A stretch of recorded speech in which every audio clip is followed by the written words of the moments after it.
नमस्ते, जय जानकी जी।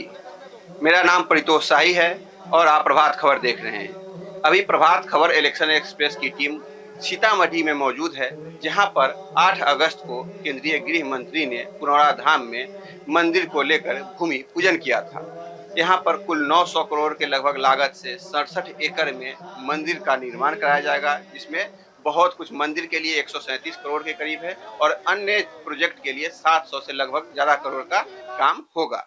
इस मंदिर के बनने की क्या कहानी है, इस जगह का क्या महत्व है, इस सब पर बात करने के लिए आज हमारे साथ है मंदिर के महंत महाराज कौशल किशोर दास जी। उनसे हम जानेंगे कि इस मंदिर का क्या महत्व है और आने वाले दिनों में जब मंदिर बन जाएगा तो इसकी महत्वता और यहाँ पर पर्यटन में कितना इजाफा होगा। प्रणाम महाराज जी। जय जानकी जी। इस जगह का क्या महत्व है, इस बारे में थोड़ा व्यापक रूप से बताइए। इस जगह का जो है जो व्यापक रूप में यही है कि पौराणिक आख्यान यही है कि प्राचीन काल में इस स्थान का नाम पुण्यारण्य था और पुंडरीक ऋषि का आश्रम था। इस जगह 4 ऋषि आश्रम हैं, जैसे खरका में खरग ऋषि, कपरौल में कपिल ऋषि, चकमेला में चक्र ऋषि और पुण्यारण्य में पुंडरीक ऋषि का ये बीच का भाग हो गया पुण्यारण्य वन। जहाँ अभी जो वर्तमान आप लोग बैठे हुए हैं, वैसे पौराणिक आख्यान यही कि प्राचीन काल में जिस समय जनकपुर में जनक जी महाराज राज करते थे, उस समय लंका में भी रावण राज करता था और रावण इतना अन्यायी हो गया कि अपने राज के अंतर्गत महात्माओं से टैक्स के रूप में खून लेना शुरू किया। जिस समय खून लिया था महात्माओं से, उस समय महात्मा भी श्राप दे दिया था कि कह देना रावण को इसी से नाश हो जाएगा। और वो श्राप दूत घड़ा लेकर के जब दूत रावण के दरबार में पहुंचा है तो आया है कि रावण घट देख भय उड़ाता। पहले देख करके तो बहुत खुश हुआ घड़ा, पर बाद में दूत कह सुनाया कि यह तो श्राप युक्त है। तो श्राप का नाम सुन करके रावण बहुत दुखित हो गया और दुखित होकर के कहा कि जनक राज में करवा दो। प्रमाण में आया है कि जनक राज मद गारत भयउ, यानी मिथिला के मध्य बीच में गड़ा को गाड़ दो। तो यहाँ पर प्रश्न उठता है कि जनक राज में क्यों कहा गरवाने के लिए, और भी दूसरे तीसरे राज में गरवा सकता था। यहाँ गरवाने के लिए मुख्य 2 कारण है। पहला कारण तो यह है कि एक समय शिव जी की जो सभा लगी हुई थी, उसमें जनक जी और रावण का दोनों का वेदांत पर शास्त्रार्थ हुआ था। जिस वेदांत में जनक जी के साथ रावण पराजित हो गया था, हार गया था। तो इसी का दुख था, इसलिए कहा कि जनक राज में करवा दो। और खास करके जो अभी सरजमीन तालाब जो आपने देखा होगा, तो यहीं पर क्यों बोला गाड़ने के लिए, वो तालाब पहले नहीं था, जंगल। तो यहीं पर क्यों बोला गाड़ने के लिए, इस जगह का प्राचीन नाम पुण्यारण्य था। यहाँ महाराजा जनक का पुण्य का आरण्य जंगल था। तो जहाँ पुण्य की विशेषता होगी वहां पर तो पाप की होने से पुण्य की क्षति हो जाएगी, फिर नाश हो जाएगा। यही 2 कारण सोच करके रावण ने अपने दूत के द्वारा छिप करके घड़ा यहीं पर गड़वा दिया। और घड़ा गाड़ देने से क्या हो गई कि 12 वर्ष के लिए महाअकाल पड़ गया जनकराज मिथिला में। जब प्रजा लोग जल और इनके अन्न के बिना मरने लगे, त्राही त्राही मच गई, तो सभी प्रजा जाकर के महाराजा जनक से प्रार्थना किए कि हम लोग जल और अन्न के बिना मरते हैं, इसलिए कोई उपाय कोई दो किया जाए। फिर बड़े बड़े ज्योतिषी महर्षि विद्वानों को बुला करके सभा में पूछा गया है कि महाराज हम क्या करेंगे ताकि वर्षा होगी, आप लोग कोई विचार करके बताएं। तो उन लोगों ने विचार करके बताया आप हलेष्टि यज्ञ करें, और हलेष्टि यज्ञ करके यदि आप अपने हाथ से हल को जो ग्रहण करेंगे तो ऐसा आता है प्रमाण में कि वर्षा होगी। वही हलेश्वर स्थान का महत्व उसी से है। हाँ, तो वैसे जो मैंने हुआ कि जो हमारा राज्य तो बहुत दूर तक है, ये मिथिला का क्षेत्रफल जमीन आया है 64 को चौड़ा और 96 कोस लंबा। ये मिथिला का राज्य था, जनक राज मिथिला। आज ये बिहार और नेपाल था, पहले उज्जैन मिथिला। और जनकपुर में यही जिसका चौहद्दी आपको बृहद विष्णु पुराण मिथिला खंड वर्णन में आता है। पूरब में कोसी नदी, दक्षिण में गंगा, पश्चिम में गंडकी शालिग्रामी, उत्तर में हिमालय। इतना दूर तक जनकराज मिथिला था। और जनकपुर में जनक जी का जो पुराना महल था, उस महल का भी मुख्य 4 फाटक थे जो 10-10 मील की दूरी पर है। जैसे उत्तर में धनुषा, जहाँ धनुष टूटा, पूरब में कल्याणेश्वर महादेव, दक्षिण में गिरजा स्थान जहाँ बाघ तराग था, गिरजा पूजन करने जाती थी सीता जी, और पश्चिम में जलेश्वर है जहाँ जल के अंदर ही शिवलिंग बराबर रहते हैं। तो ये उनके महल के मुख्य 4 फाटक हुए। तो हुआ कि राज्य तो हमारा बहुत दूर तक है, पर इस कार्य को कहाँ पर सिद्ध करेंगे, इसलिए जगह ढूंढी जाए। तो जगह ढूंढ करके इसी जगह को कायम किया। प्रमाण में आया है कि दुर्गात पश्चिमतो भागे जोजने चर्यात परम, यानी दुर्ग से महल से पश्चिम फाटक जलेश्वर, और वहां से 3 योजन 12 कोष के बाद में आया है कि पुण्यारण्य नाम पुंडरी के आश्रम पुण्यधाम यज्ञ छलंग नरेंद्र के यत्र लांगुल पद्धतो समत्पन्ना महाभागा सीता राघव वल्लभा जनके ने नीतिगिरी साक्षात मया स्वरूपनी, कि जहाँ पर जो आपका पुण्यारण्य नाम का वन जंगल पुंडरी किसी का आश्रम है, वहीं पर ये कार्य को करेंगे। तो आता है प्रमाण में कि वर्षा होगी। फिर प्रमाण में आया कि 88,000 ऋषियों के साथ वहां से चले, और चल करके अभी वर्तमान में जो सीतामढ़ी जो कहते हैं, जो वर्तमान में वहां पर जो है कैंप डाला गया, ने पड़ाव पड़ा डेरा, वहां भी 2 मंदिर है, नई और पुरानी। एक बीच में नई है, उसके बगल में पुरानी है। अब कौन सा जगह है, लेकिन जो वहां पर कैंप डाला गया, और वहां से 2.5 किलोमीटर दूर चल करके हलेष्टि यज्ञ किए उत्तर पश्चिम कोण में, और हलेष्टि यज्ञ करके हलेश्वर नाथ महादेव को शिवलिंग स्थापना किए। जो हमारे यहाँ के लोग नहीं जानकार है, वैसे उनको बैरिया बैरिया महादेव कहते हैं, कि बैर का वहाँ बहुत जंगल था। पर लिंग पुराण और बृहद विष्णु पुराण मिथिलाखंड वर्णन में उनका नाम आया है हलावर्ता हलेश्वरा।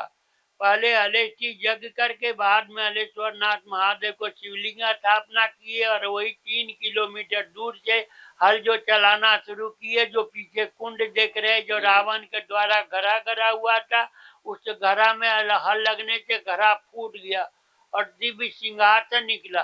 प्रमाण में आया कि सिंहासन के ऊपर में अष्ट सखी समेत निकली।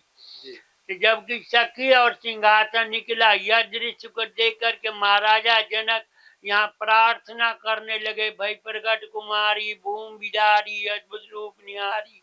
तो सखी और सिंहासन दोनों नीचे जमीन में गुप्त हो गया, और अष्ट सखी के मध्य में बीच में जो भूमिपुत्री बालिका थी, वो यहाँ पृथ्वी पर बच्ची रूप में रोने लगी।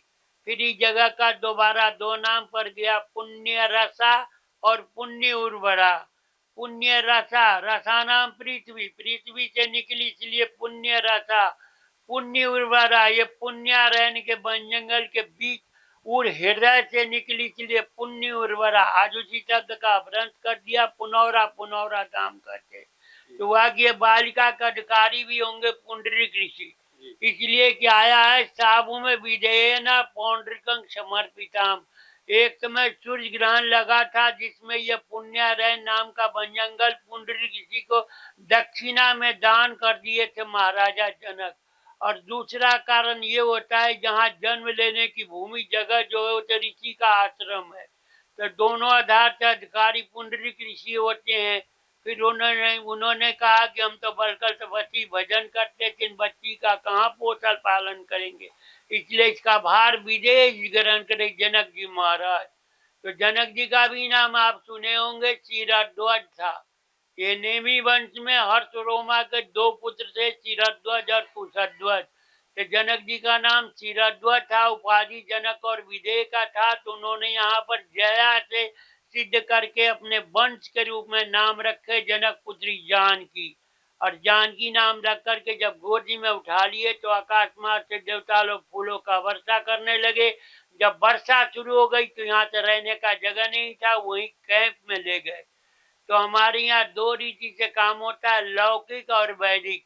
कुछ वेद के रीता के आधार पर, कुछ लोक मत व्यवहार के अनुसार। जैसे हमारे परिवार में लड़का या लड़की जो पैदा होता है, तो 6 दिन या 12 दिन के लिए अलग रखते हैं, शौच अवस्था में छूट मानते हैं।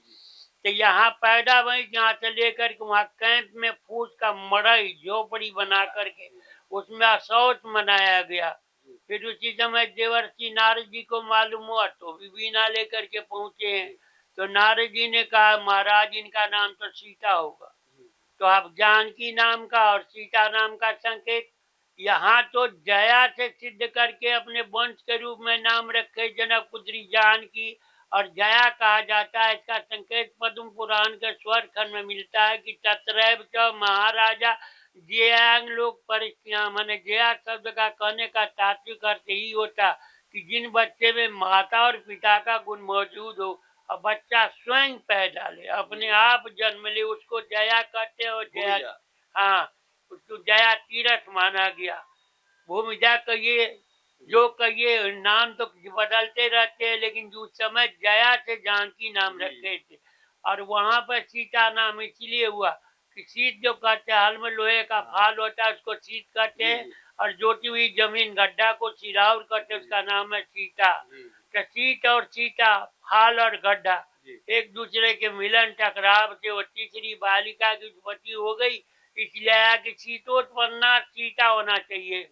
और मड़ई नाम मकान में वर्षा से रक्षा करके जो 6 दिन के लिए छठी मनाया गया, इसलिए उसका नाम सीता मड़ई हो गया। फिर वर्षा बंद हो गई तो महाराजा जनकपुर में ले गए। ये पिछले कई वर्षों से यह जगह एक पहचान के मतलब विकास नहीं होने के कारण पहचान का मोहताज रहा और लोग थोड़ा कम इस बारे में जान पाए। अब जब यहाँ पर मंदिर का निर्माण होने जा रहा है, 2028 तक जो मंदिर बनकर तैयार हो जाएगा, उसके बाद क्या-क्या मतलब बदलाव देखने को मिलेगा बाबा? अरे भैया, मंदिर तो जो माने हमारी मालकिन ऐसे धनिक है कोई जानकी जी ऐसे अयोध्या में ये हम तो कई बार जो आपको जो मैंने आप लोगों को जो सामने बोलते रहे, आज तक बोल रहे हैं कि वो हमारी जो अष्ट सिद्धि नवनिधि के दाता हुआ है, जो हमारी जानकी मैया है, ये तो सारे के मालिक यही है। और यही जो मैंने हमको लोग पूछते थे कि मंदिर क्यों नहीं बनता है, तो वहाँ पहले तो वहाँ विवाद, दूसरा क्या कि जो हमारी मालकिन जो वहाँ जो अपना पति का जो सुख देखना चाहती थी, अब जहाँ भी देखिए तो पति के संग छोड़ी नहीं है। तो जो पति का घर नहीं था रहने के लिए, इसलिए पति का घर बनवा लिया पहले, इसके बाद में अपना घर के भूमि पूजा के लिए उस दिन अमित शाह को या ये क्या कहते हैं नीतीश कुमार को लाए। और जान लीजिए जिस अकाल के कारण, वर्षा के कारण हल चलाना पड़ा था महाराजा जनक को, वह मतलब शाह उतरे गया, उसी समय उतना मूसलाधार वर्षा बरसने लगा कि लोगों को मन में शांति आई कि जो आज भी जो है जानकी जी का जन्म का ये मंदिर का जो शिलान्यास होगा, इसलिए इतना आनंद आनंद कर दिया। और इतना लोगों को भीड़ थी, अगर बारिश नहीं होता तो कितने हॉस्पिटलाइज हो जाते, इतना धक्का और गर्मी थी। तो जानकी जी तो हमारी माने कि कठोर है, वो माँ है, वो माँ अपने बच्चे को जो कैसे जो देखना चाहती, इसलिए इतना वर्षा कर दिया खूब कि अमित शाह को भी स्नान करा दिया, नीतीश कुमार को भी ना स्नान कर दिया। ये लोग गिनती में आते हैं, लेकिन हमारे सारे पब्लिक स्नान करके जो देखने को मौका धन धन होकर गए। धन धन होकर गए और देख करके आनंदित हुए कि जो दुख उस दिन था वो दुख आज हम लोग को दूर हो गया। मंदिर निर्माण को लेकर जो कोई अपडेट हो तो आप बताइए।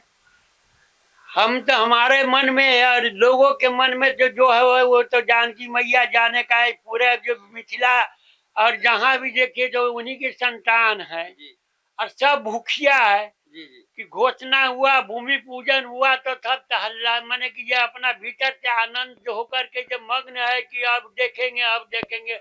और मेरा भी जी यही कहता है कि पहले कहते थे कि जानकी जी राम जी को बनवा दे, अब वो बन गया, ये भूमि पूजन हो गया। अब कब तक वो बनेगा, जो ये आँखी है जो तरसता है कि जो देखने के लिए एक शहर है, हमारा नैन भी तरसता है। सरकार और उनके प्रतिनिधियों का कहना है कि 2028 तक मंदिर का पहला फेज बनकर तैयार हो जाएगा। अरे भैया, हम तो देखेंगे तब कहेंगे, नैनन की कुठरी करूं पुतली पलंग बिछाए, पलकन के चिकदार के प्रीतम ले पुढ़ाई। मतलब कहने का तात्पर्य कि ये आंख जो है, ये पुतली जो चाहता है कि देख ले और जो किशोरी जी सरकार को ये पुतली के अंदर में रखे, जो कोई उसको नजर नहीं लगावे। और यातना आत्मा कहता है कि देख ले शरीर कब रहेगा नहीं रहेगा। नहीं बाबा, रहिएगा, देख के ही देखना है, मंदिर का निर्माण देखना है। मैं भी सीतामढ़ी का ही हूँ। तो अभी हमारे साथ है मंदिर के मुख्य महंत जी, जो बता रहे थे कि यहाँ का इतिहास क्या है, इसका महत्व क्या है। जितना व्यापक रूप से इन्होंने बताया इस जगह का महत्व, शायद ही कहीं कोई बता पाए। तो प्रभात खबर की इलेक्शन एक्सप्रेस की टीम अभी आई थी पुनौरा धाम में, और 8 अगस्त को जब गृह मंत्री ने इस जगह पर भूमि पूजन किया था, उसके बाद हम लोग लगातार कोशिश कर रहे थे कि यहाँ के बारे में अपडेट आपको दे। तो आपको जो अपडेट मिला उस बारे में आपका क्या कहना है? कैमरे के पीछे मेरे सहयोगी हैं गौरव, मैं परितोष शाही। देखते रहिए प्रभात खबर। धन्यवाद। प्रभात खबर